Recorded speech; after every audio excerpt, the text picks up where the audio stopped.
how to deactivate Facebook account. So let's get started. First, open the Facebook app on your mobile device and simply log into your account. Then click on the three dashboard available in the bottom right corner of your Facebook page.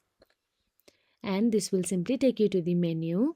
And in menu, scroll down till you find settings and privacy. In settings and privacy, click on settings. Then simply click on the account center.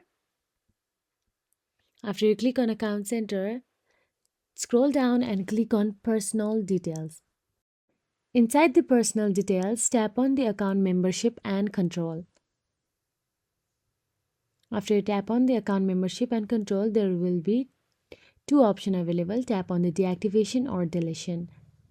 Then there will be again two options available, deactivate or delete account. Tap on the deactivate account. Then continue with the process.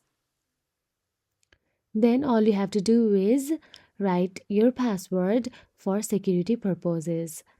Then once you have completed these steps, your Facebook account will be temporarily deactivated.